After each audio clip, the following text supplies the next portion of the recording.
bayi tabung ini kita kembali lagi ya kepada definisi gitu, kapan bayi tabung ini dibolehkan gitu. Pembuahan istilahnya tidak seperti biasa ya, tetapi dilakukan di tabung gitu. Nah, di dalam syariat ya, bayi tabung ini sesuatu yang boleh dengan alasan darurat gitu. Karena ketika pembuahan secara normal antara suami istri yang sah pernikahan itu tidak memungkinkan untuk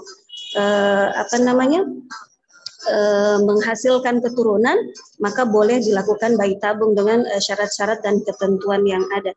Dan tadi juga sudah dijelaskan ya, selama sperma itu sperma suaminya, kemudian sel telur istrinya yang sah, lalu kemudian disuntikan ke rahim istri yang sah gitu ya, bukan wanita yang lain, maka itu boleh gitu.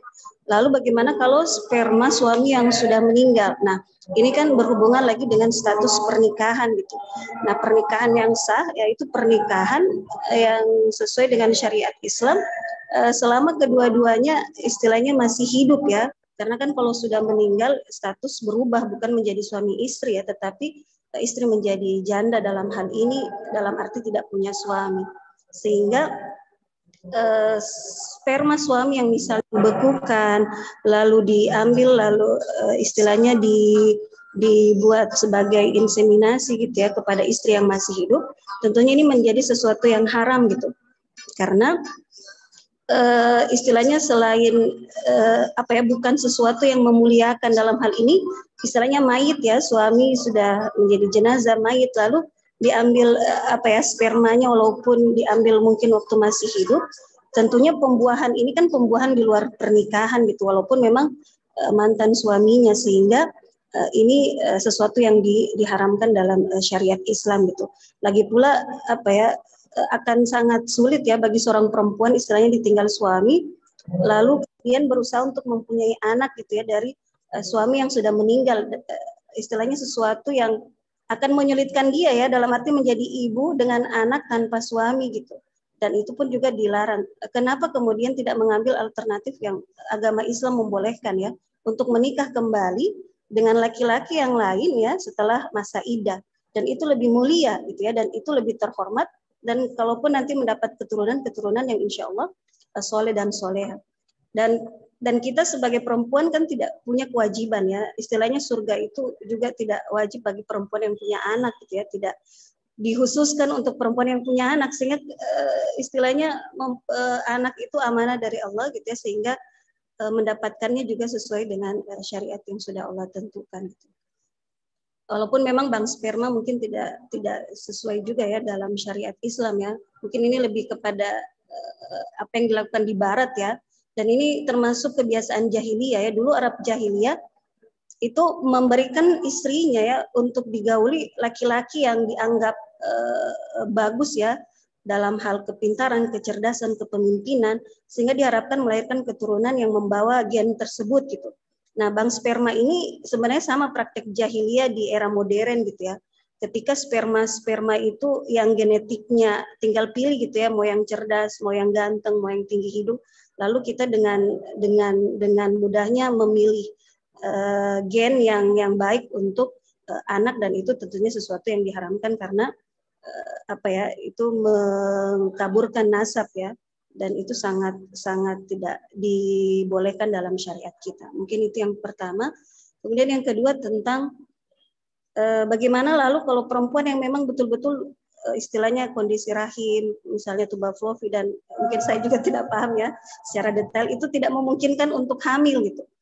Nah, maka di sini ada yang namanya cangkok rahim. Nah, cangkok rahim ini yang kemudian menjadi ikhtilaf ulama, perbedaan ulama, apakah boleh mencangkok rahim dalam arti rahim perempuan lain yang kemudian ditanam atau di rahim perempuan yang ingin hamil gitu dengan kondisi tertentu.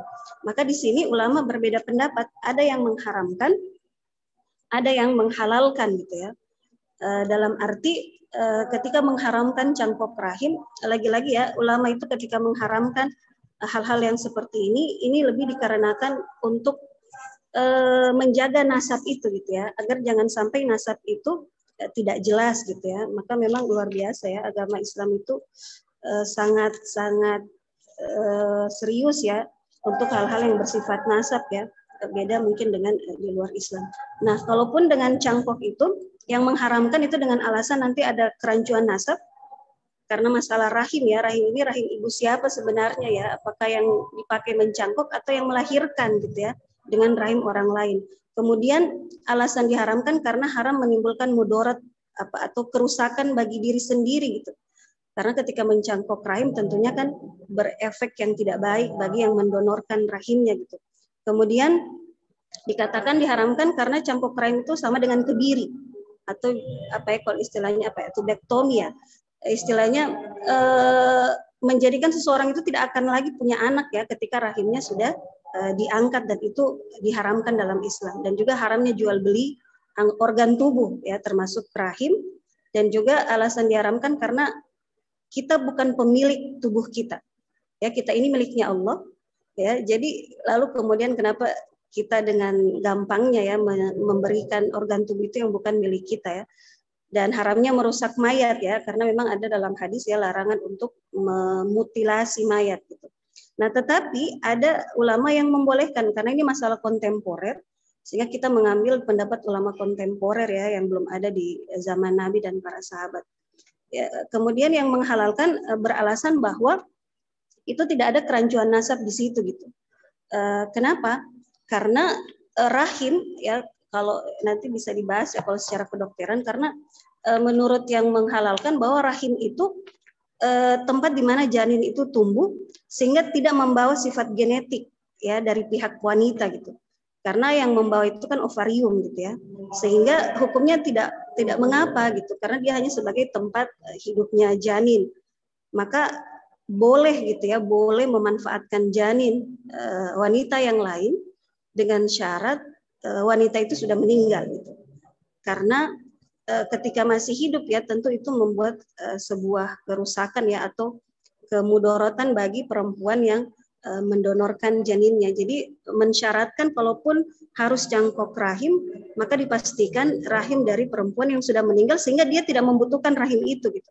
Istilahnya dia tidak menginginkan untuk hamil lagi ya karena sudah meninggal gitu ya. Dan memang donor organ juga dengan dalil tidak semuanya haram gitu ya. Karena ada hal-hal ya ketentuan syar'i yang membolehkan ya ketika kita mendonorkan organ ya dengan cara-cara yang benar. Adapun haramnya kebiri ini juga berlaku bagi yang masih hidup ya, tetapi kalau yang sudah wafat, sudah meninggal, maka ini tidak mengapa. Lalu kemudian ketika dikatakan kita ini bukan pemilik organ kita, maka bukan berarti ya, adapun yang menghalalkan bukan berarti walaupun kita bukan memiliki organ kita, bukan berarti kita tidak bisa istilahnya menginfakkan ya atau memberikan ya organ kita kepada orang lain ya. Karena sebagaimana harta ya, uang itu juga bukan milik kita ya, uangnya Allah gitu istilahnya. Tapi kita diperintahkan untuk bersedekah ya dengan rezeki dari Allah. Maka begitu juga organ tubuh ini gitu ya, bukan milik kita dari Allah, tapi kita boleh gitu ya dengan dalil-dalil infak yang ada dalam Al-Qur'an gitu. Nah, kemudian juga tidak semua kasus yang merusak mayat itu haram gitu ya. Karena seperti otopsi ya dengan hal-hal yang bersifat darurat itu dibolehkan. Maka kan begitu juga seperti cangkok rahim ya, itu juga tidak dalam arti memutilasi secara sadis ya, tetapi istilahnya kan nanti akan dijahit kembali dan seterusnya, sehingga ulama yang membolehkan lebih mengambil dalil bahwa praktek ini tidak merusak mayit gitu ya, sehingga boleh atau sah-sah saja untuk dilakukan.